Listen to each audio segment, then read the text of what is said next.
The field of development communication started off with a very big bang, a great deal of enthusiasm, over-enthusiasm now in retrospect, in the years just after World War II. This was the era at which former colonies were getting their freedom. It was a time of great expectations. It was a time of great efficacy on the part of the public, of the world. The world thought that science was the answer, that all problems could be overcome. So the larger context in which the field of development communication started explains perhaps some of its over-enthusiasm. I would say then in the 70s, or beginning in the 70s, realism began to set in. We began to see that development was a much more complicated and more difficult process than we had thought. And so I think if the field got close to dying, it would have been, let's say, in about the mid-70s. Maybe it's had a renaissance, a rebirth of a more stable, long-lasting, sensible kind. It took us many years to get there, and we, the U.S., got there by going through the Industrial Revolution, in which the majority of our workers became industrial workers, and then we went through another transition and became an information society. Now, the question for most of the world is, can a nation leapfrog into becoming an information society without having to have gone through 100 years of being an industrial society? That's a tough question. It certainly won't happen, can't happen, in the same way that it happened in America, in England, in France, in Germany, and so on. Time doesn't allow it. Processes are different. And so a very important, I would say, the intellectual question of our day is, can nations like India become information societies, if they wish to, in ways that don't take 100 years and in which you don't have to have Manchesters and Birminghams and Chicagos and Oaklands and Pittsburghs for 100 years to get there. How will that happen? How might it happen? The idea is that it might happen through new communication technologies. So they become, the computer especially, becomes the driving force of the information society in a similar way that the steel mill or that the applications of steam power, the steam engine, did in the case of the industrial society. We are doing studies here, I'm involved in studies, in which often we are trying to use some new mass communication technology, ideally a little media rather than a big media, radio rather than satellites, but we have satellite studies also, radio versus television, for instance, in which we are trying to use that mass communication technology in a system usually coupled with organized people at the receiving end, so that there's participation and involvement and feedback to the mass media system to bring about these new kinds of development. That's a very beautiful statement and a gross statement, but that's what takes us to Mexico and to Cairo and to Islamabad and to Seoul. For instance, as you mentioned, an important interest in recent years, also related to my growing interest in development in developing countries, but not solely there, is how socioeconomic status differences within the audience affect what is usually a growing gap between what is usually the higher status and the lower status group.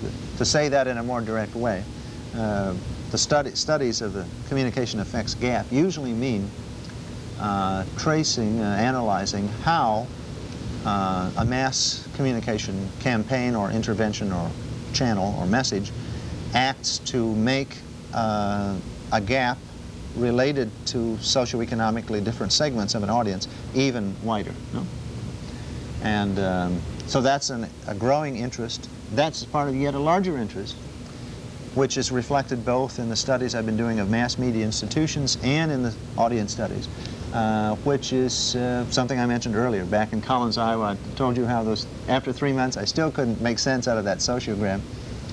Well, basically here one is looking, in recent years we've been looking at communication networks, both within the audience and, for instance, at the network connections between the, let's say, the ups and the downs segments in the gap, and also looking at networks within organizations like mass media institutions, like a newspaper staff, for instance, to better understand the nature of interpersonal communication, here as it produces mass media messages, and here as it receives and spreads and determines the effects of those mass media messages? Okay, well, I think the biggest mistake by far was inattention to equality, or the fact that one of the results of many of our efforts is increased inequality. Inequality in a socioeconomic sense, or a tribal sense, or a racial sense, or a gender sense. All of those things have happened. And I think this mistake came about because it is very difficult to anticipate the consequences of development programs. It isn't impossible, but it is difficult. And I don't think we have done a very good job of anticipating the degree to which development would have a increasingly unequalizing effect. So I think that's number one. There are things we can do about it, and some of them have been done in some places, sometimes with some success. Maybe now we're more aware of the inequality problems, and we'll do more about them. I think that's by far the biggest single mistake. Another error, a national error, that we have also now learned better, is the problem of a technology that's transferred to a third world setting where it doesn't work, or where it fails for whatever reason. The reasons usually turn out to be that the context, the economic context, or the political context, the social context, is different than in country X, the U.S., let's say, or Japan, or Western Europe, where that same item of communication technology worked fine. So the lesson we've learned, to say it positively, is that a new communication technology, at least, is very dependent on its environment. And so we have been superciliously superior in thinking that these technologies would work in third world countries as they had worked previously elsewhere. And then typically they haven't. And then the second time around, we are more humble and we do a better job of it. So I guess that's a specific case of a general tendency to ignore indigenous knowledge, to plow along as if it weren't such a thing, ignore it, fail to take it into account, and again, another development failure. First, something about the definition. At the time, it was slightly revolutionary, or, well, it was a big change in thinking, because mostly development had been defined in terms of economic development, actually in terms of economic growth. There were people who asked troublesome questions. Well, what good does it do for a country to have its per capita income double if the increase is all spent on alcohol, for instance, or on other things that don't really add much to development? And what if the increase in average income really is in the hands of 26 families, or a small number of very wealthy people who just got wealthier? The average person is as poor as ever. So the definition that I proposed, I was very much influenced by a Latin American scholar, Luis Ramiro Beltran, in this definition. So if there's anyone who ought to be given credit for it, he probably should be. But in any event, the definition dealt not just with the economic growth aspects of development, but with such things as how the money was spent. So the definition was heavily in terms of let's say, social development, increases in literacy levels, for instance, more years of education, lower infant death rates, longer life expectancy, more equality, and more freedom. So that definition, I think, is still the main definition for development. If you look at development programs and what they seek to bring about or increase, today it certainly is more than just money. It's these other benefits that can come along with money, but don't necessarily come along with higher incomes.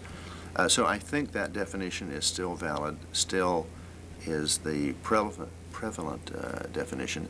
I think we do see, however, some different weights attached to the component parts of it. Today, certainly empowerment is a much more important part of the definition of development, of the objective of development programs than it used to be. Thank heavens for that.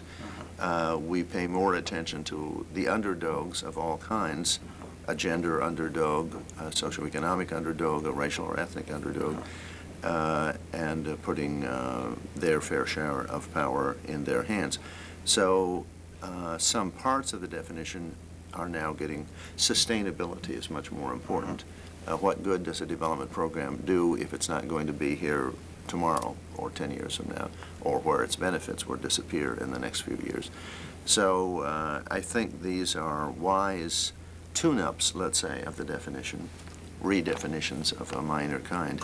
But I think the definition is still the main definition now, as it was, let's say, starting in the 60s when it was first proposed.